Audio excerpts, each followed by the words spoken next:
Graduation పూర్తయిందా? ఎడ్+ తో dream career start చేయండి. జపాన్లో జాబ్, 2 లక్షల జీతం.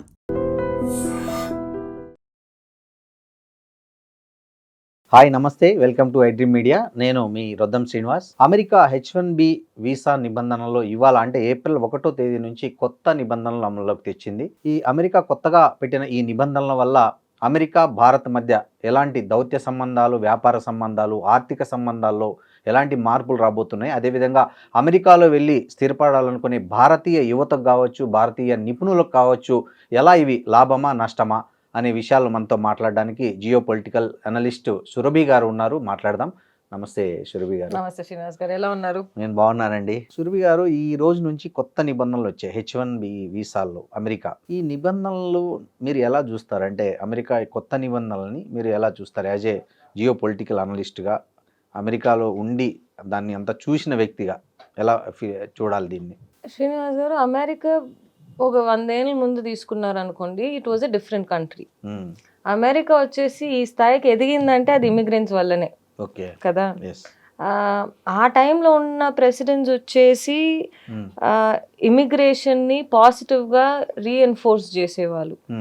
ఇప్పుడున్న ప్రెసిడెంట్స్ అంతగా చేయట్లేదు, ఎందుకంటే వాళ్ళ కంట్రీ ఆల్రెడీ ఒక స్థాయికి వచ్చేసింది కాబట్టి వాళ్ళకి ఇమిగ్రెంట్స్ అనే వాళ్ళ వాల్యూ తెలవట్లేదు.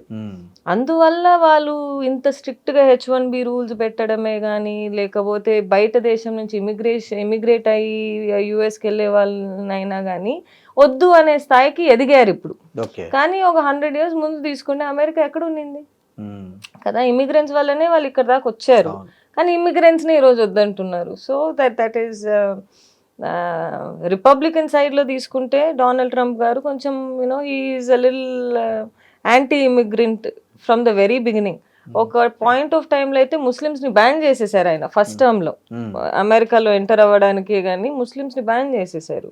సో అలా చూసుకున్నప్పుడు ముందున్న అమెరికా ఇప్పుడు కాదు కాబట్టి మనం కూడా కొంచెం మన ఒళ్ళు దగ్గర పెట్టుకుని అక్కడికి వెళ్ళగలుగుతామా, వెళ్తే మనకి ఎలాంటి ప్రాబ్లమ్స్ వస్తాయి, నిజంగానే అక్కడ డబ్బులు సంపాదించగలుగుతామా, డబ్బులు సంపాదించినా కానీ ఎంత దాకా దిగజారాల్సి వస్తుంది. బికాజ్ ఇప్పుడు జాబ్స్ లేదంటున్నారు స్టూడెంట్స్కి. కొత్తది చేయకూడదు, ఫస్ట్ నుంచే చేయొద్దు స్టూడెంట్స్ జాబ్. స్టూడెంట్స్ ఎలాంటి జాబ్స్ చేయాలంటే, ఇప్పుడు ఒక computer science engineer computer science చదువుకున్నాడు అనుకోండి, దాని తగ్గినట్టే జాబ్ చేయాలి, బయటికి వెళ్ళి జాబ్ చేయకూడదు. That is the rule from the very beginning. But now they made it more strict. ముందైతే సబ్వేలో పనిచేసేవాళ్ళు, పిజ్జా హట్స్లో పనిచేసేవాళ్ళు, మెక్డానల్డ్స్లో చేసేవాళ్ళు, లేకపోతే కాంట్రాక్ట్ జాబ్స్ ఏదో తీసుకునేవాళ్ళు. But now it's become more strict. We shouldn't try to immigrate only because there is money. ఏంటి కొత్త నిబంధనలు, ఏంటి పాతదానికి దీనికి ఏంటి తేడా అంటే మీ అబ్జర్వేషన్? ముందు వచ్చేసి లాటరీ సిస్టమ్ ఉండేది శ్రీనివాస్ గారు. అంటే ఏందో 100 మంది వేసారు అనుకోండి, లాటరీలో పిక్ అయ్యేది. లాటరీలో పిక్ అయిన తర్వాత వాళ్ళ డాక్యుమెంటేషన్ అన్ని అడిగి అన్ని కరెక్ట్గా ఉంటే ఒక ఇంటర్వ్యూకి పిలిచి, ఇంటర్వ్యూలో if they get through H1B వచ్చేసేది. కానీ ఇప్పుడు ఏమంటారు, మెరిట్ సిస్టమ్ అంటారు, which is good for their country. లాటరీలో పిక్ చేసే కంటే వాళ్ళ కంట్రీకి వాళ్ళు ఏం చేస్తారు, మంచిదే అది కదా. సో ఇప్పుడు లాటరీ సిస్టమ్ లేదు, మెరిట్ సిస్టమ్ లో ఉంటది. నీ ఎక్స్పీరియన్స్ ఎంత, నీ సాలరీ ఎంత, నువ్వు ఎందుకు ఇమిగ్రేట్ అవుతున్నావు, ఇక్కడ అలాంటి టాలెంట్ లేదా, ఫస్ట్ అక్కడ టాలెంట్ లేకపోతేనే కదా బయట వాళ్ళు పోవడానికి. సో ఇక్కడ అలాంటి టాలెంట్ లేదా, ఇవన్నీ చూసుకొని వీసాస్ ఇష్యూస్ చేస్తున్నారు ఇప్పటి నుంచి. ముందైతే 60,000 70K H1 ఫైల్ చేసేవాళ్ళు, ఇప్పుడు 130% ఇంక్రిమెంట్ వచ్చింది. You cannot file below 130K or 120K. even if you file it will get rejected. So అలాంటి రెస్ట్రిక్షన్స్ ఇప్పుడు ఉంది మనకు. అంటే ఇది వలస విధానంలో మార్పుగా చూడాలా, లేకపోతే త్వరలో అమెరికాలో జరగబోయే ఎన్నికల నేపథ్యంలో రాజకీయ విధానంలో భాగంగా చూడాలా ఈ కొత్త నిబంధనలు అనేటివి? డొనాల్డ్ ట్రంప్ భాగంగా చూడాలి అంటాను అడిగితే మీరు. Because he has been anti immigrants right from the beginning.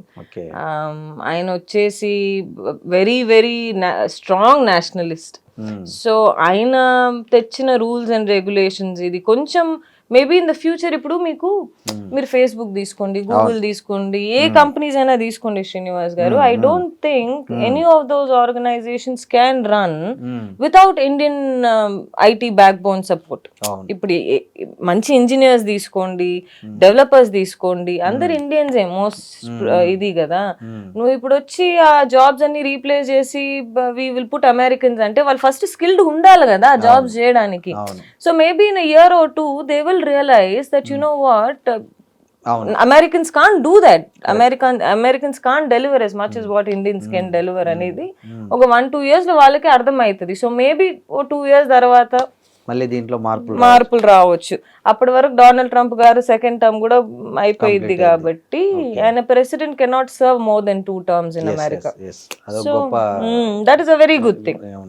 So in such a scenario, I'm assuming, you know what, after 2 years, the laws might get a little more easy for us to approach. ఇప్పుడు ఇంతకు ముందున్న lottery పద్ధతి కంటే ఇప్పుడు కొత్తగా పెట్టిన veg based అంటే వేతన ఆధారిత వేజ్ బేస్డ్ ఈ సిస్టమ్ వల్ల ఐటీ నిపుణులకు, ముఖ్యంగా ఎవరైతే ఐటీ రంగంలో స్థిరపడాలని అమెరికా వెళ్ళాలనుకుంటారో అట్లాంటి వాళ్ళకి కానీ ఇప్పుడు ఆల్రెడీ స్థిరపడిన కొంతమందికి ఈ ఫ్యూచర్లో ఏమైనా ఇబ్బందిగా మారే అవకాశం ఉందా? ఖచ్చితంగా కదా శ్రీనివాస్ గారు. ఇప్పుడు ఒక H1 ఫైల్ చేయాలంటే ఒక employer has to pay. H1s అన్ని మోస్ట్ H1s ఎట్లా ఫైల్ అవుతుంది, ఒక థర్డ్ పార్టీ త్రూ ఫైల్ అవుతుంది. స్టాఫింగ్ కంపెనీస్ ఉంటాయి, కన్సల్టెంట్స్ ఉంటాయి, వీళ్ళే ఫైల్ చేసేది 80-70% of the H1s. They cannot afford that salary కదా. ఇప్పుడు ఆ శాలరీ అఫోర్డ్ పోతున్నారు కాబట్టి మన ఇండియన్స్ కి అంత జాబ్ ఎక్కువ రాదు. డైరెక్ట్ ఎంప్లాయ్మెంట్ గా వచ్చేవాళ్ళు, ఇప్పుడు ఫేస్బుక్ నుంచి డైరెక్ట్ గా H1 ఫైల్ చేసేవాళ్ళు, లే గూగుల్ నుంచి డైరెక్ట్ గా H1 ఫైల్ చేసేవాళ్ళు, వాళ్ళందరూ ఇండియాలో ఉండరు, వాళ్ళందరూ మోస్ట్లీ యుఎస్ లోనే ఉంటారు. ఇక్కడ నుంచి వెళ్ళే వాళ్ళు L1 వీసాలో వెళ్తారు. అక్కడ ఉండే వాళ్ళు H1 మోస్ట్ లైక్లీ ఫైల్ చేసుకుంటారే గానీ ఇక్కడ నుంచి H1s ఫైల్ అయ్యేది తక్కువ.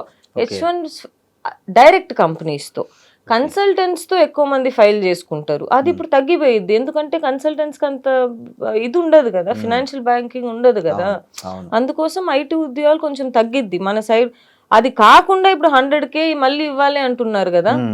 ముందు వచ్చేసి 15K ఉండేది, ఇప్పుడు 100K సబ్మిట్ చేయాలి. ఏ ఎంప్లాయర్ ఉన్న ఒక ఎంప్లాయీని ఇక్కడ నుంచి యూఎస్ తీసుకుపోవాలన్నా, H1 ఫైల్ చేయాలన్నా ఎవరికి వస్తుంది? అంత ప్రాఫిటే రాదు కదా అబ్బాయి మీద అమ్మాయి మీద. ఎవరు ఫైల్ చేస్తారు? ఇప్పుడు ఈ పెంచిన ఫీజులు పే చేయాలన్నా అమెరికన్ కంపెనీలు భారతీయుల కోసం ఎందుకు పే చేస్తాయి? చేయరు కదా, మోస్ట్ లైక్లీ చేయరు. అందుకే అంటున్నా, అమెరికన్ కంపెనీస్ ఇండియన్స్ కి ఫస్ట్ పే చేయదు. సెకండ్, కన్సల్టెన్సీస్ ఏవైతే ఉన్నాయో 100K పెట్టి ఏ క్యాండిడేట్ ని ఇక్కడ నుంచి అక్కడ తీసుకోబోరు. మరి how do you propose that H1B will go forward? It will be a failure for the next 2 years వాళ్ళు లాస్ మార్చేదాకా. లేకపోతే ఇట్లనే ఒక 2 years 3 years ఫ్రీగా చేయించుకుంటారేమో, మినిమం వేజ్ ఇచ్చి దీన్ని పే చేసిన ఫీజులు పట్టుకొని. అట్లా చేసి అంటే మన ప్రజలు, మన స్టూడెంట్స్ అంత ఇదిగా ఉండి, అంత డెస్పరేట్ గా ఉండి వెళ్ళే వాళ్ళు ఉంటే ఇంకా that will become an advantage to them. మీరు కట్టి రండి, వచ్చాక కట్ చేసుకోండి, మళ్ళీ కట్ చేసుకోండి, కట్ అనే విధానం వస్తే చెప్పలేం కదా. కానీ ఒక H1 క్యాండిడేట్ కి 100K రానే రాదు, ఆయనకు వచ్చేది 70-80K. మరి 100K కట్టి ఎట్లా వస్తారు? అంతే కదా. అంటే ఈ కొత్త నిబంధనల వల్ల ఇప్పుడు మన భారతీయ ఐటీ కంపెనీలు ఉన్నాయి, TCS కానీ, విప్రో కానీ, ఇన్ఫోసిస్ కానీ, ఇట్లాంటి వాటి బిజినెస్ మీద ఈ ఏమైనా ఎఫెక్ట్ చూపిస్తాయా? ఖచ్చితంగా ఉంటది. But the good thing is of షోర్ ఎక్కువ అవుతుంది ఇండియాకి. ఇప్పుడు అక్కడ జాబ్స్ తక్కువ అవుతుంది కాబట్టి ఇండియన్స్ కి అక్కడ స్పెండ్ ఎక్కువ అవుతుంది కదా. ఇప్పుడు క్యాండిడేట్ ని హైర్ చేసుకోవాలంటే 130K 140K పెట్టాల్సి వస్తుంది H1 లో. ఆ జాబ్స్ అని ఇప్పుడు ఆఫ్ షోర్ అవుతుంది ఇండియాకి. సో మోస్ట్ లైక్లీ మన ఇండియన్స్ కే అక్కడ పోవాల్సిన అవసరం లేదు, ఇక్కడే జాబ్స్ పెరుగుతుంది. TCS, విప్రో, HCL, ఇన్ఫోసిస్ వీళ్ళందరూ ఇక్కడే పెట్టుకుంటారు కదా, ఇంకా ఆఫ్ షోర్ చేసుకుని అక్కడ పంపించారు కదా. కానీ ట్రంప్ గారు అది కూడా ఈ మధ్య యూనో రెస్ట్రిక్ట్ చేస్తున్నారు, దట్ ఆఫ్ షోర్ మీరు ఎక్కువ చేయకూడదు అని చెప్పేసి. ఆఫ్ షోర్ చేసిన కంపెనీస్ ని పెనాల్టీస్ వేస్తున్నారు, లేకపోతే వాళ్ళ మీద ఏదో ఒక ఇది పెట్టి ఆ లా మీరు ఫాలో చేయట్లేదు, ఈ లా ఏదో ఇబ్బంది పెడుతున్నారు. ఈ మార్పులు ఏదైతే ఉన్నాయో ఇవన్నీ భారతీయులకు, ఎవరైతే అమెరికా కలర్ డ్రీమ్స్ కంటే డాలర్ డ్రీమ్స్ చేస్తున్నారో వాళ్ళందరికీ అడ్డంకిగా మారుతాయా, లేదా ఈ అవకాశం, ఇట్లాంటి అవకాశము అర్హత ఉన్న వాళ్ళకే దక్కాలి అనే వడపోతగా దీన్ని చూడాలా? ఫిల్టర్గా, ఐ మీన్ అంటే ఎట్లా చూడాలంటారు? అంటే మనం వచ్చేసి అర్హత అనే ఇది మనం మాట్లాడకూడదు శ్రీనివాస్ గారు, ఎందుకంటే um, I think every human being has their own merits, every human being has their own strengths. Um, కానీ ఇక్కడ ఫినాన్షియల్ స్ట్రెంగ్త్ అనేది plays a huge role. Okay. అది ఏ ఒక్క బిజినెస్ చేయి, ఏ ఒక్క జాబ్ చేయి, ఎక్కడైనా వెళ్ళు, నువ్వు ఏదైనా చేయి, financial strength always plays a very big role కదా ఇన్ ఎనీ ఇండివిజువల్స్ లైఫ్. ఆ అర్హత మేబీ మనం చూసుకోవాలి, మనకు ఆ ఫినాన్షియల్ స్ట్రెంగ్త్ ఉందా అని చెప్పేసి. ఉమ్, దానికంటే మించి we are an extremely talented country, we have extremely talented people కాబట్టి. But it's good thing that they've done it a merit system. Lottery కాకుండా మెరిట్ సిస్టమ్ చేసింది ఇట్స్ ఇదే. ఎందుకంటే నీకు నిజంగానే ఆ ఎక్స్పీరియన్స్ ఉంటేనే అక్కడ వెళ్ళగలుగుతావు, లేకపోతే వెళ్ళలేవు. ఇప్పుడు అవును. ముందు ఏం చేసేవాళ్ళంటే కన్సల్టెన్సీస్ వచ్చేసి ఫేక్ ఎక్స్పీరియన్స్ పెట్టేవాళ్ళు, ఉమ్, ఫేక్ డాక్యుమెంట్స్ క్రియేట్ చేసేవాళ్ళు. ఆ అబ్బాయి ఇప్పుడు ఒక H1 క్లియర్ అవ్వాలంటే నీకు బ్యాంక్ అకౌంట్లో ఇంత ఉండాలని ఉంటుంది, F1 క్లియర్ అవ్వాలంటే ఇంత ఉండాలని ఉంటుంది. అది 1 డే ట్రాన్స్ఫర్ చేసుకొని వాళ్ళ అకౌంట్లో చూపించి, మన స్టూడెంట్స్ వెళ్ళి అది ఎంబసీలో చూపించి వీసా అప్రూవల్ తెచ్చుకొని, అవన్నీ ఇప్పుడు అవ్వదు. ఉమ్, సో ఈ కన్సల్టెన్సీస్కి మంచిగా దెబ్బపడినట్టే. అవును. రౌట్ ఏదైతే తీసుకున్నారో, షార్ట్ కట్స్ ఏదైతే తీసుకున్నారో, ఇప్పుడు అది అవకాశం ఉండదు కదా. Um, that is a good thing. ఎందుకంటే మన వాళ్ళు కూడా కొంచెం ధైర్యంగా వెళ్ళగలుగుతారు. ముందైతే భయంతో వెళ్ళేవారు మన స్టూడెంట్స్. అవును, అవును. ఇప్పుడు వస్తుందో రాదో, వస్తుంది. పోయిన తర్వాత వీసా వస్తుందో అక్కడ రాదో, వెళ్ళాక నువ్వు లాటరీలో మనం సెలెక్ట్ అవుతామో లేదో అని ఒక చాలా టెన్షన్ ఉండేది. టెన్షన్ ఉండేది. ఉమ్, ఇప్పుడు లేదు. ఇప్పుడు నువ్వు చదువుకో, నువ్వు కష్టపడు, నువ్వు ఎక్స్పీరియన్స్ తెచ్చుకో. ఇప్పుడు ఏ ఫేక్ ఎక్స్పీరియన్స్ పనికిరావు, ఉమ్, ఏ ఒక ఫేక్ డాక్యుమెంట్లు పనికిరావు, అన్ని వెరిఫై చేస్తున్నారంట వాళ్ళు. ఉమ్, సో ఇంకేం చేయగలుగుతారు స్టూడెంట్స్ అయినా? ఏదున్నా జెన్యున్ గా పెట్టాల్సిందే. అవును, మనం జెన్యున్ గా పెడితే ఆ శాలరీ రాదు, ఆ శాలరీ రాకపోతే మనం క్వాలిఫై అవ్వము. అవును. So that is where we stand right now. ఇంకోటి అండి, ఇంకో వాదన వినిపిస్తున్నారు. అంటే ఈ వీసా కొత్త నిబంధనల వల్ల భారతీయులకే ఎక్కువ లాభము, ఫైనాన్షియల్గా ఎక్కువ లాభం అని కొంతమంది వాదిస్తున్నారు. ఇది కరెక్టేనా? ఆఫ్ షోర్ అయితే Offshore. ఇప్పుడు ఏ పొజిషన్స్ అక్కడ ఫిల్ చేయలేకపోతున్నారో ఉమ్, ఆ పొజిషన్స్ ఇండియా ఖచ్చితంగా వస్తాయి కదా. ఉమ్, 130K పెట్టుకొని నువ్వు ఒక క్యాండిడేట్ ని అక్కడ పెట్టుకోలేవు నీ పేరోల్లో. నువ్వు ఆ ప్రాజెక్ట్ ఏం చేస్తావు? ఆబ్వియస్ గా నువ్వు అవుట్ సోర్స్ చేస్తారు కదా ఏ ఆర్గనైజేషన్ ఉన్నా. ఉమ్, సో ఇండియాకి కొంచెం ఆఫ్ షోరింగ్ బిజినెస్ ఎక్కువ వస్తుంది. ఓకే. ఇప్పుడు GCCs అని పెరుగుతున్నాయి, గేట్స్ అని పెరుగుతున్నాయి. Um, so all these offshoring అవుతుంది కాబట్టి Indian economy will grow okay. And it's a good thing. కానీ డాలర్ డ్రీమ్స్ ఉండేవాళ్ళు, అమెరికన్ డ్రీమ్స్ ఉండేవాళ్ళు, వాళ్ళు కొంచెం ఇబ్బంది అవుతుందేమో. ఉమ్, అమెరికా పోకుండానే అమెరికా సాలరీస్ ఇండియాలో సంపాదించుకోవాల్సి వస్తుంది దీనివల్ల. ఇట్స్ అ గుడ్ థింగ్ కదా, Yes, మన మంచిది. దేశానికి కూడా మంచిది, స్టూడెంట్స్ కి మంచిది. ఇంకోటండి, ఇక్కడ ఒక పొలిటికల్ క్వశ్చన్ ఏంటంటే, అమెరికాలో నిరుద్యోగాన్ని తగ్గించడం కోసం భారతీయులను టార్గెట్గా చేస్తున్నట్లుంది ఈ నిబంధనలు అనేది కూడా ఉంది. ఇది 70% ఆఫ్ ద H1 ఫైలింగ్స్ మనమే కదా శ్రీనివాస్ గారు అవును, చేసేది. అందుకనే అది మనల్ని టార్గెట్ చేసినట్టు కాదు, మనం సిస్టమ్ ని అంత వాడేసుకున్నాం లాస్ట్ ఒక 30-40 చెప్పకూడదు కానీ. అవును. Being an Indian, you shouldn't say that, but we've misused the system for the last 30 years. Yes. మరీ ఫేక్ డాక్యుమెంట్లు పెట్టి, ఫేక్ ఎక్స్పీరియన్సెస్ పెట్టి, లేనిది ఉన్నట్టు చూపించి, ఓపీటీ క్యాండిడేట్ ని H1 గా పంపించి, ఇవన్నీ చేసిన వల్ల we took a hit. Okay. అంటే ఈ అమెరికా ఏమో ఈ వాళ్ళ స్థానికులకే ఎక్కువ ఉద్యోగాలు ఇవ్వాలనే పాలసీ పెట్టుకుంది. సో దీనికి ప్రతిగా ఇప్పుడు ఇమ్మీడియట్గా ఎఫెక్ట్ మన మీదే పడుతుంది, ఎక్కువ మన దేశం నుంచి వెళ్తారు కాబట్టి. సో దీన్ని దృష్టిలో పెట్టుకొని భారత్ ఏమైనా తన విధానాల్లో ఏమైనా మార్పులు చేసుకోవాలంటారా? ఫస్ట్ వచ్చేసి కన్సల్టెన్సీస్ ఏదైతే ఉన్నాయో శ్రీనివాస్ గారు, వాళ్ళకి ఎట్లున్న బిజినెస్ దెబ్బ తింటది కాబట్టి మనం ఆ షార్ట్ కట్స్ ఏదైతే ఉందో, మనం ఇండియాలో వాడేది బయట దేశంలో ఇంకా పనికి రాదు, US లో అయితే అసలుకే పనికి రాదు అనే ఒక మోటివ్ తో, అనే ఒక ఇంటెన్షన్ తో మనం ముందుకెళ్ళాలి. ముందులాగా లేదు మేము షార్ట్ కట్ తో వెళ్తాము, ఫేక్ డాక్యుమెంట్స్ పెట్టుకొని వెళ్తాము, అవన్నీ ఇప్పుడు నిన్ను అక్కడ. సో ఇప్పుడు నువ్వు US ఎంటర్ అవ్వాలనుకోండి, మీకు అక్కడ చెక్ పాయింట్స్ ఉంటాయి, ఇమిగ్రేషన్స్ ఉంటాయి. ఇమిగ్రేషన్ దాటాలంటే నువ్వు మొత్తం డాక్యుమెంట్స్ ఇప్పుడు చూపించాలి. ముందైతే ఏదో అట్టాగిట్ట పంపించేసేవాళ్ళు, ఇప్పుడు ఏమేమి స్టేజ్లు ఉంటాయండి? అంటే ఒక కొత్తగా వెళ్ళాలనే వారి కోసం అవగాహన కోసం చెప్పండి. ఇప్పుడు ఫస్ట్ ఏంది, మీరు వీసా అప్లై చేస్తారు, వీసా అప్రూవల్ అయితే యూ గో, వీసా డినై అయితే యూ స్టే బ్యాక్. అప్రూవల్ అయిన వెంటనే you land in the US, A state అయినా తీసుకోవచ్చు. ఇప్పుడు మీరు యూజువలీ స్టూడెంట్స్ ఏం చేస్తారంటే, కన్సల్టెన్సీస్ ఏం చేస్తాయంటే, ఏ స్టేట్ లో వచ్చేసి ఇమిగ్రేషన్ లాస్ కొంచెం ఈజియర్ గా ఉంటుందో ఆ స్టేట్స్ లో స్టూడెంట్స్ ల్యాండ్ అవుతారు. ఓకే. ఇప్పుడు టెక్సస్ లో ల్యాండ్ అవుతారు, ఎనీ రిపబ్లికన్ స్టేట్స్ లో చాలా తక్కువ ల్యాండ్ అవుతారు, డెమోక్రాటిక్ స్టేట్స్ లోనే ఎక్కువ ల్యాండ్ అవుతారు students. Okay. Because immigration laws are less stricter, immigration officers are less stricter. దాని వల్ల ఈ స్టేట్స్ ఇది చేసుకుంటారు.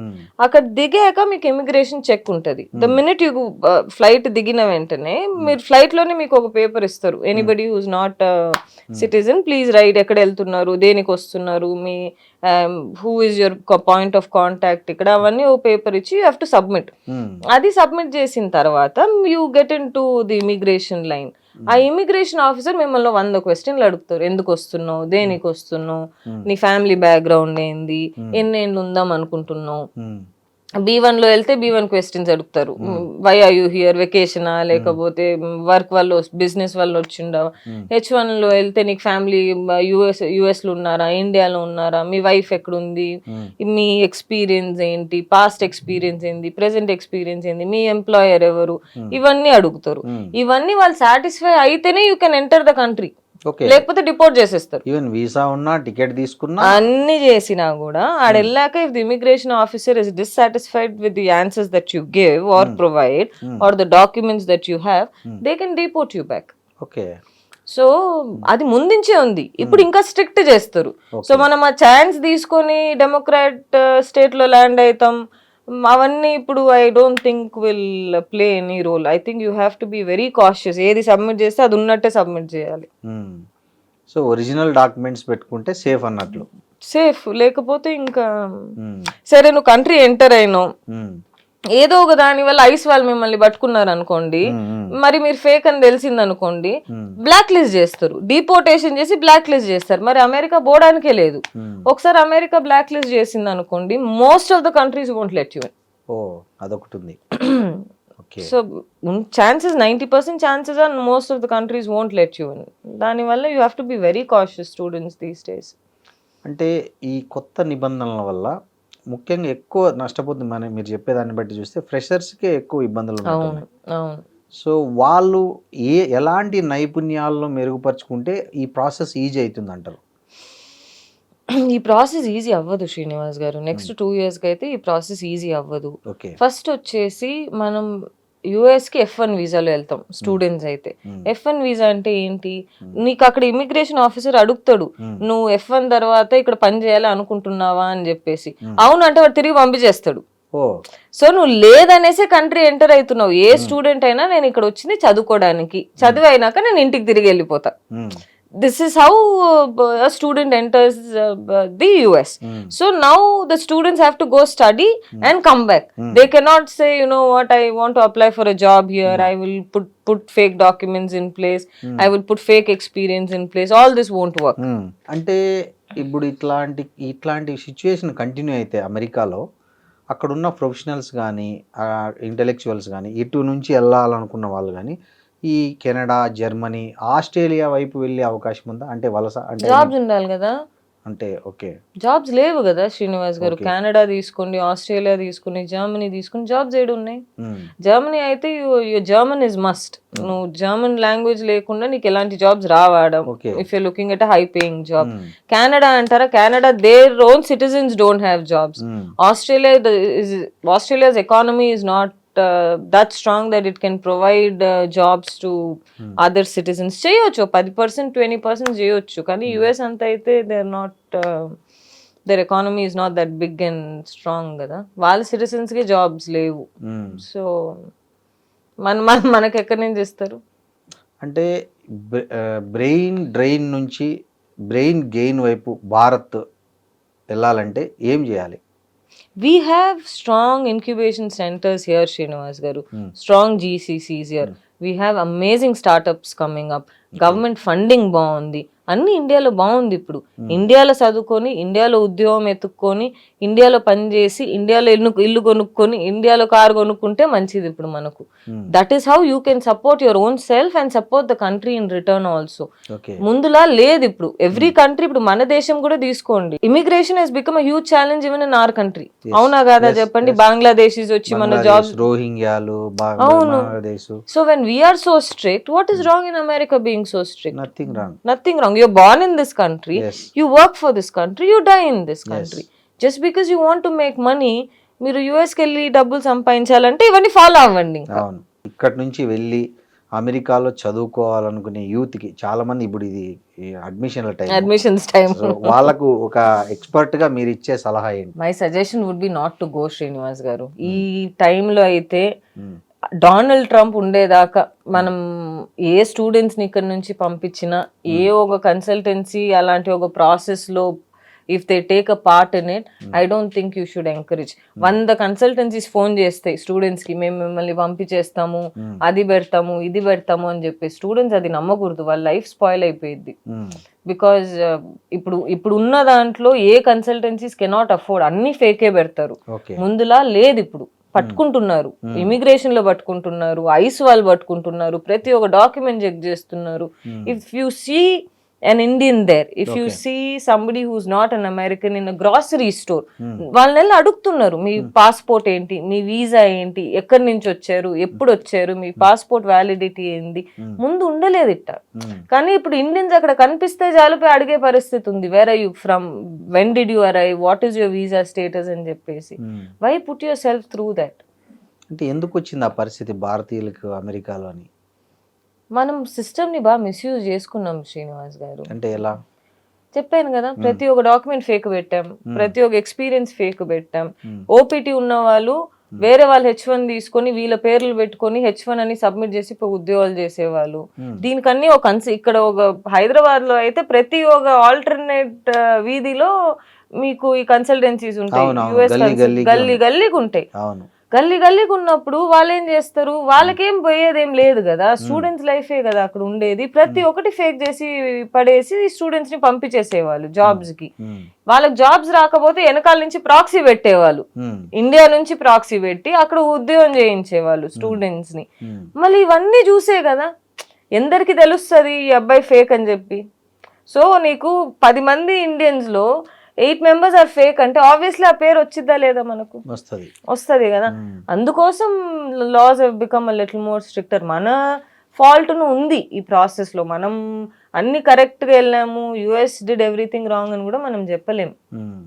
మీరు ఇంతకుముందు ఒక మాట అన్నారు, మన వాళ్ళు అక్కడ ఎంత దిగజారాలో అంత దిగజారని. అసలు ఏంటి అది అసలు? అంటే ఎలాంటి దిగజారడం అంటే ఏంటి, దాని డెఫినేషన్ ఎలా అర్థం చేసుకోవాలి? ఒక స్టూడెంట్గా వెళ్తారు అనుకోండి, ఒక స్టూడెంట్గా వెళ్ళిన తర్వాత మీకు టీపీటీ ఉంటుంది, ఓపీటీ ఉంటుంది, మీకు H1 వస్తుంది. ఇప్పుడు మీకు H1 పిక్ అవ్వలేదు అనుకోండి, మళ్ళీ ఒక మాస్టర్స్ చేస్తారు ఒక స్టూడెంట్, మళ్ళీ సిపిటీకి వస్తారు, మళ్ళీ ఓపీటీకి వస్తారు, మళ్ళీ H1 ట్రై చేస్తారు. పిక్ అవ్వకపోయింది అనుకోండి, మళ్ళీ ట్రై చేస్తారు. సరే, ఇవన్నీ అవ్వకుండా ఈ ఓపీటీ సిపిటీలో ఉన్నప్పుడు వాళ్ళు ఏం చదువుకున్నారో అదే జాబ్స్ చేస్తారా? చేయరు.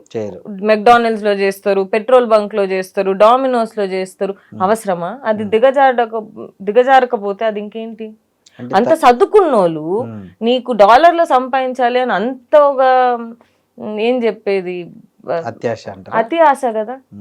అంటే ఇక్కడ నుంచి పేరెంట్స్ వాళ్ళకి అంత సపోర్ట్ చేయలేకపోవడం కూడా కారణం కావచ్చు కదా ఫైనాన్షియల్ గా.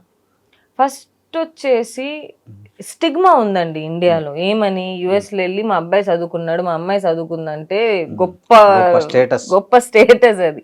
అందువల్ల ఏం చేస్తారు, ప్రతి ఒక్క పేరెంట్ పుష్ చేస్తారు. ఏం చేస్తారో ఇంజనీరింగ్ తర్వాత యుఎస్కి వెళ్ళి ఎంఎస్ చేయడానికి, ఏం చేస్తారో అది డిగ్రీ తర్వాత యుఎస్కి పోయి ఎంబీఏ చేయడానికి అని చెప్పేసి.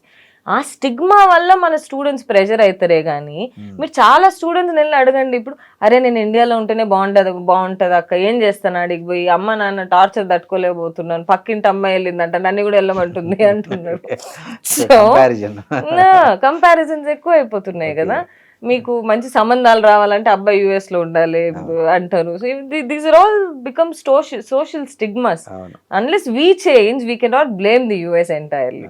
ఇప్పుడు పరిస్థితి కొద్దిగా మారుతున్నట్టుంది. అమెరికాలో ఉంటే పిల్లనిచ్చడానికి తల్లిదండ్రులు మేబీ ఈ ఏడాది మారొచ్చేమో, ముందు ఇప్పుడు మేబీ. ఒకప్పుడు ఎంత ఫ్యాన్సీ ఉండేదంటే మీరు చూసింటారు, పేపర్ లో యాడ్స్ వచ్చేవాళ్ళు, స్వదేశీ ఆగమనం, విదేశీ ప్రయాణము ఇట్లా అని చెప్పి బ్యానర్లు పెట్టేవాళ్ళు. సినిమాలు ఎన్నో వచ్చాయి చూడండి దాని మీద. అవును. సో అలాంటి పరిస్థితి ఉండేది ఒకప్పుడు. ఒకప్పుడు కాదు శ్రీనివాస్ గారు, ఇప్పుడు కూడా అంతే గాని తగ్గుతుంది అంతే. తగ్గుతుంది. ఇంకొక 2 years లో మొత్తానికే పోతుందేమో. అమెరికాలో అబ్బాయి ఉంటే బియ్యం మేము పిల్లని అంటారు కావచ్చు. థ్యాంక్ యూ అండి. థ్యాంక్ యూ శ్రీనివాస్ గారు, thank you so much. And for more videos, Please subscribe to iDream. Please subscribe to iDream. Please subscribe iDream. And please subscribe to iDream. For more videos, subscribe to iDream. please like, share and subscribe to the channel. Congratulations, iDream. Subscribe to iDream. Subscribe to iDream. So subscribe to iDream Media. iDream team అందరికి huge congratulations. Please subscribe iDream Media. Please subscribe to iDream. Subscribe iDream. Please subscribe to iDream. iDream అంటే నా కళల ఛానల్ను subscribe చేసుకున్న నోరు తిరుగుతలేదు, మీరైతే గంట గుర్తు కొట్టండి. For more such videos, please subscribe to iDream. Subscribe to iDream. Please subscribe to iDream. Please subscribe iDream Media. Please do subscribe to iDream. Please subscribe to iDream Media. For best entertainment and information, please subscribe iDream. And don't forget to subscribe to iDream.